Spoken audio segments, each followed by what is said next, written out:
So we all pretty much know the story of creation, right? Or at least we think we do. Today, we're going to look at it through a really unique lens. We're going to explore how the Junior Gospel source material tells this story, not just as a list of events, but as this grand, beautiful piece of art being created right before our eyes. Right off the bat, the source sets this incredible scene. It wants you to imagine a time with no time, just silence and darkness. It frames the entire universe as a giant black canvas. Now, that's our key. This whole story is about a divine painting, about intention and artistry from the very beginning. So before that first stroke of paint, what was there? The source uses this term, tohu wavohu. It means a void, a bottomless, churning chaos.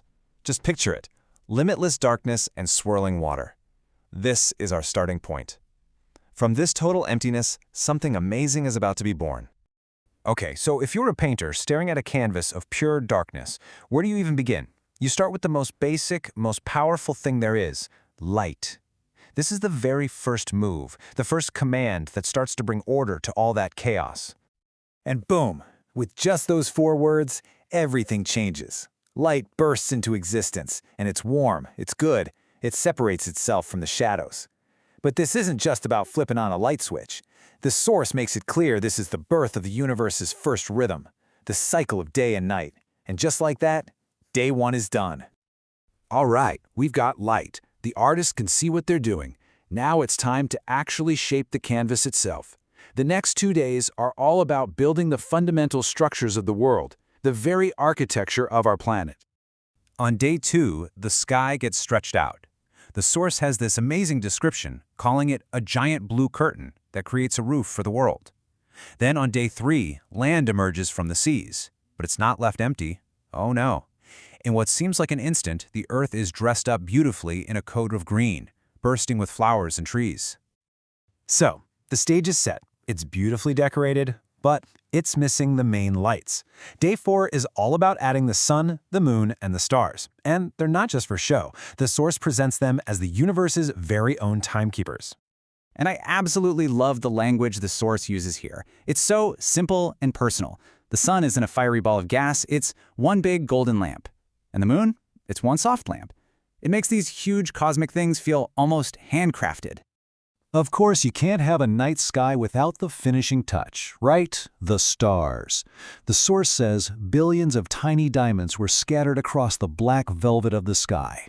What a beautiful, poetic way to put it. Okay, the house is built, the lights are on, but it's really quiet. It's time to fill this beautiful new place with life. The next couple of days are an absolute flurry of activity. On day 5, the oceans just explode with life. And you gotta appreciate the source's playful side here. It describes the whales and dolphins, but then it gives this charming little shout out to dory, marlin, and turtle. It's a fun, modern touch that makes you smile. At the very same time, the sky fills up with birds. And here's the really cool part. According to the source, this is the moment the world gets its first music. A chorus of songs fills the air for the very first time. Day 6 kicks off by filling the land. And the source gives us these fantastic, simple words to describe the sheer variety of animals. Majestic, funny, furry, and scaly. You can just picture this incredible, peaceful menagerie coming to life. The canvas is packed. The world is teeming with life everywhere you look. You might think the artist is done, but nope. The painter saved the final, most personal stroke for last. This is the signature on the masterpiece. Seriously, think about it. Everything that's happened so far, the light, the land, the sea, all the animals, it's all been setting the stage for this one final creation on the 6th day. And there it is, the big moment. This isn't just speaking another creature into existence. This is described as something totally different, a deliberate, personal act of making something that reflects the Creator himself. This is what makes humanity unique in this story. They're described as being formed by the Creator's own hands, brought to life by His own breath. They're given companionship, and really importantly, they're given a purpose, to be the caretakers, the leaders of this beautiful brand new world. So, after 6 days of pure magic and cosmic art, the work is finally done. The painting is finished. What could possibly happen on the last day? The 7th day. This is the day of the pause. You know, that moment when an artist steps back from the easel to just look at what they've made. After all that work, the creator takes in the finished product. And on the seventh day, he rested. And here's the final verdict on this masterpiece. The creator looks at every color, every sound, every living thing, and declares it all very good. It's this profound statement of satisfaction. The job is done, and it is perfect. So that leaves us with this final thought.